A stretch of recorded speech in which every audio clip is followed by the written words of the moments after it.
Hi folks, I'm Cíntia Freitas and I'm a postdoc fellow at the Universidade Federal do Paraná at the Print Caps program. And this is the first of a series of videos that I'm going to present my contributions to the field of ecology and evolution. And this is meant to be presentations for the graduate course at the Universidade Federal do Paraná in the courses of zoology, ecology, entomology, botany, microbiology, and biochemistry, and coastal systems.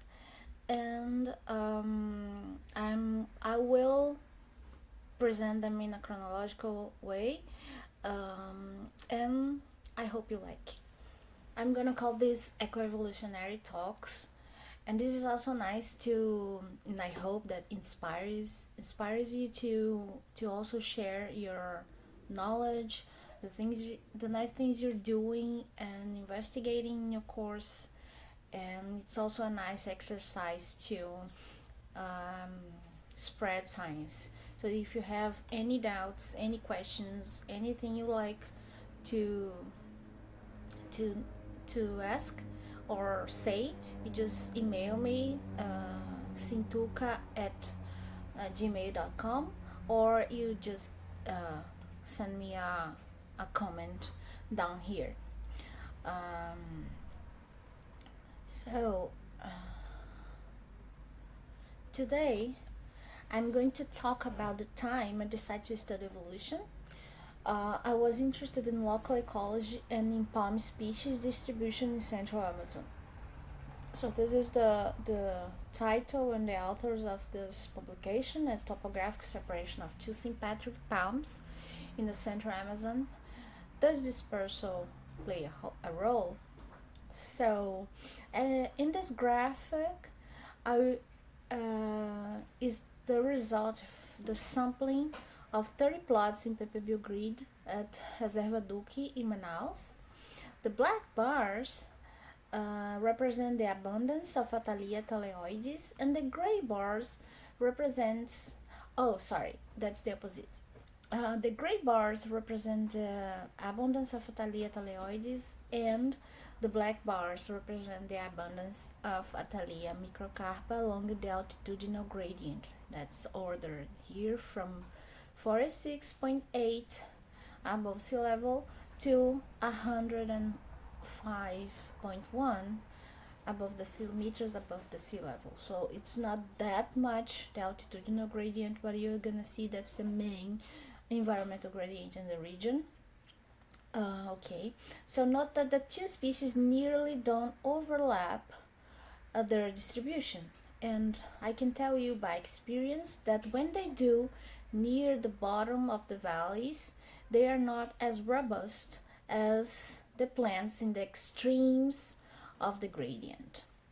For example, Athalia athaleoides plants at the bottom of the valleys are small and never reproduce,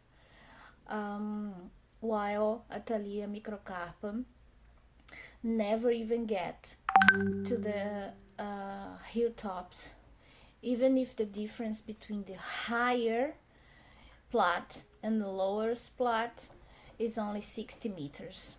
So why those two species almost never co-occur? That's my question. So yeah, why those two species do not co-occur if they are closely related and therefore have similar requirements? That was a premise that I used to think when I was doing my PhD. In presenting my qualification exam, I came up with what I thought to be a very clever question. Now, why this question? The first question my advisors asked me was, why do you assume that they are close related? He added that not always close related species are similar in terms of even morphology and also ecological requirements. In my mind, I thought that if they were in the same genus, they would be close related. So do close related species really have similar requirements? Now I considered myself very inexperienced by then in terms of evolution knowledge. So today I know that species evolve in different rates and classifications are artificial. My professor finished that I needed to study more evolution, and by the time I have decided that I was going to just study Athalia phylogeny and Athalia evolution, even though I never put my foot in a molecular lab before. So just let me show you the area. Before that,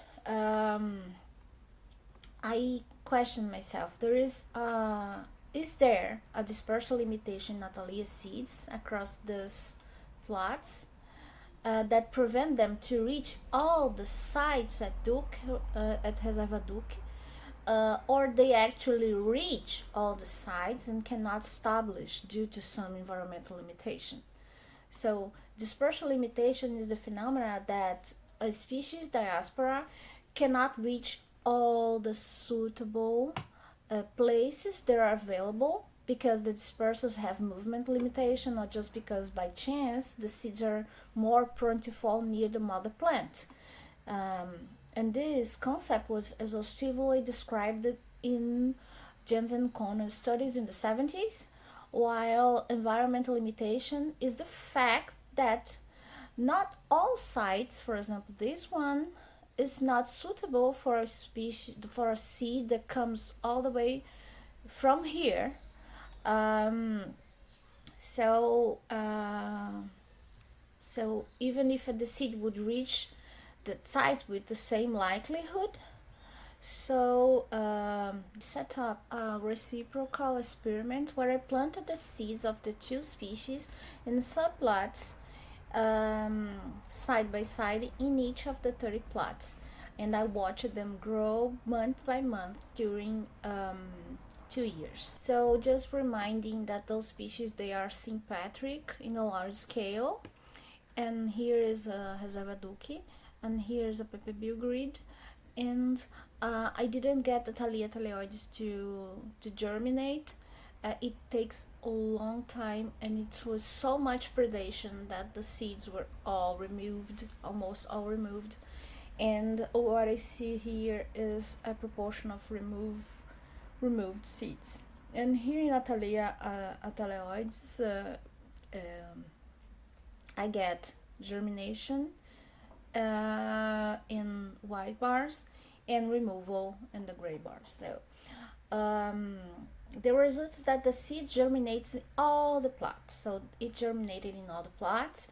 So at least in the germination phase, they have no signs of being limited by the environment, which not eliminate the chance that this is happening in other phases of the establishment. For example, in the seedling phase or in juvenile phase. So I have found quite a significant dispersal limitation going on here, at least for Athalia microcarpa. Okay, and here we see, just a minute, okay, Athalia microcarpa germinated better in more inclined areas, where in the transition areas between bottomlands and upperlands, now hilltops, and Athalia thaleoides was less removed as long as microcarpa too in those areas. So inclined areas are apparently better for the early phases of development, but something filters species from occurring in the more inclined areas, pushing them for the extremes of the gradient. Athalia microcarpa for the bottomlands and Athalia thaleoides for the hilltops. On the next video, I will talk about mass effect and the concept of establishment. So in here,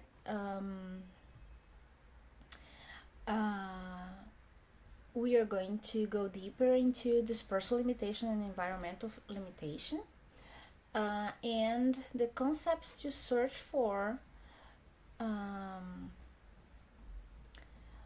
are mass effect, source and sink dynamics, and the concepts of establishment we're going to see next in the next video. Okay, so finally, going back to the start, this was a very interesting topic to work, but I was still curious about the influence of the evolution of those two species in this ecological pattern here. And I realized that one thing was between me and the answer for this question, and it was the fact that Atalia had no phylogeny. So I decided to do it. So this is a matter for another talk, and I would like to thank you for watching this. I would like to thank you also the print program at CAPES and all the graduate courses at Universidade Federal do Paraná. Thank you. See you next time. So this is it for today. I hope you like it and see you next time.